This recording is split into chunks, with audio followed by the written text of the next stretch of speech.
In 1974, Haile Selassie was deposed by the Derg, a military commission. Derg, DRG, is short for Coordinating Committee of the Armed Forces, Police, and Territorial Army. The Derg was led by Mengistu Haile Mariam. I mean, there were other guys there, but eventually Mengistu became the main leader of the Derg. Mengistu was very his rule was very tough, and he was oppressive to everybody. I mean, people were in prison, uh, opponents were killed, whether justified or not. Opponents were killed in prison, and so students from Tigray formed the TPLF and began an insurgency that opposed Mengistu. Now, that insurgency again it started with the Tigrayans, but eventually a lot of the other tribes combined to form what became the EPRDF, right? So the EPRDF included a lot of the other tribes from Amhara, Oromo, Ogaden. A lot of them came together and formed a group to get rid of the government led by the Dirk. Now, Eritrea also was fighting for their independence from Ethiopia. So the Eritrean People's Liberation Front combined with the EPRDF and they they fought in that insurgency in the Ethiopian Civil War to get rid of the Dirk government. Back in that civil war lasted till 1991 when Mengistu fled Ethiopia and the EPRDF came to power. Eritrea got their independence in that arrangement, but Mengistu, when he during his time, he dominated and he was oppressive to everybody. It was not. He's from the Wilayat tribe, which is a smaller tribe in the south, but he dominated everybody in Ethiopia. So that's the history around the Dirk.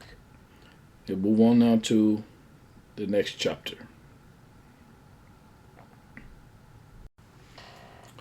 So in 1991, when the Dirk was deposed, the EPRDF became the ruling coalition in Ethiopia, and Meles Zenawi became president and then later transitioned to prime minister of Ethiopia.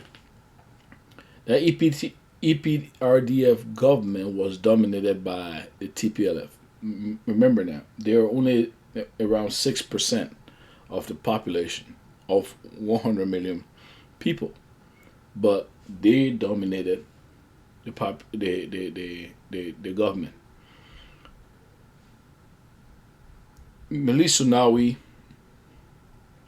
after the EPRDF came to power, they also had a rift with the Eritreans, and there was a rift between Meles Zenawi, this guy, and Isaias Afwerki, who is the current president of Eritrea. I think it has something to do with Bami, the city in Eritrea, and probably it had to do with their alliance. So Eritrea wanted to chart a course for an independent sovereign nation. Melissa now, on the other hand, aligned with the U.S., the Western world, and pretty much was the U.S. puppet.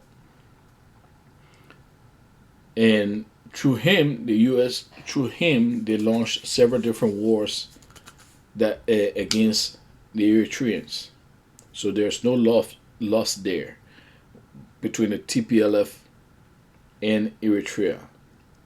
The Eritreans defended themselves. In fact, the Eritreans have a military just around about 6 or 7 million people, but they have a military of about 300,000, and they defended themselves. They are still a tough group of people. But anyways, Melissa Nawi was at home. He was also brutal, put people in prison, and some opponents were exiled, some in prison, and some deaths.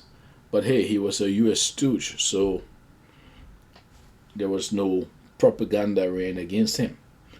In fact, the U.S. was using the Ethiopians to pretty much do their bidding with proxy wars in the region. Somalia had been the Wild Wild West for a long time until the Islamic courts, which they call Al Shabaab now. Remember, Al Shabaab did not come out to do terrorism to nobody.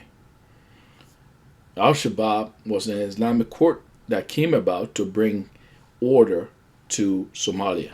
And they did. Things were getting better there. But the U.S. did not want that. So they had Ethiopia launched a war that kicked out the Islamic court from in Somalia. So basically, that's the path that the TPLF was on. The TPLF led Ethiopian government. Melissa Nawi died in 2012, but that's what the path where the TPLF led government was on.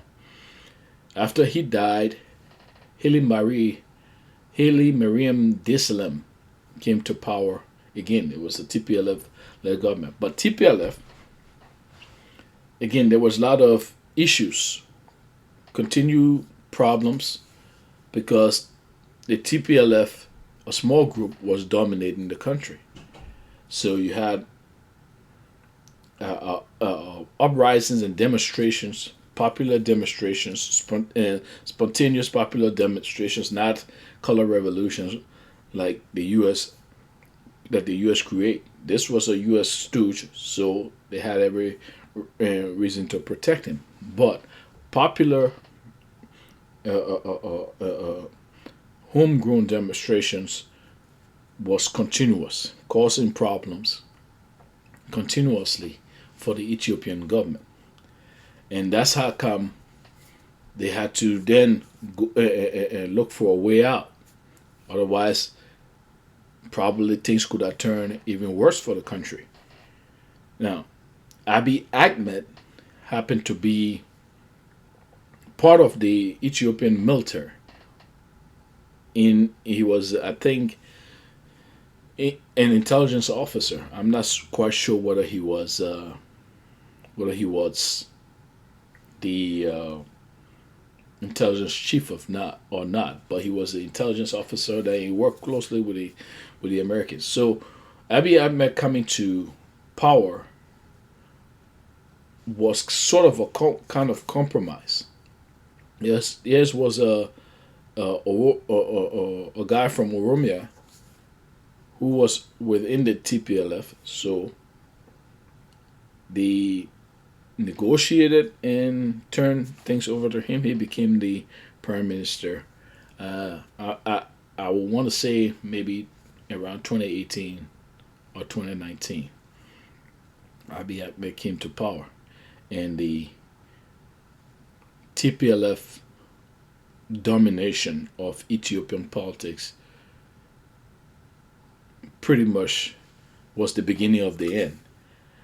I think what the TPLF wanted was that they were going to be in the background and use Abiy Ahmed as the face, but they will control things in the back, and that did not go as planned.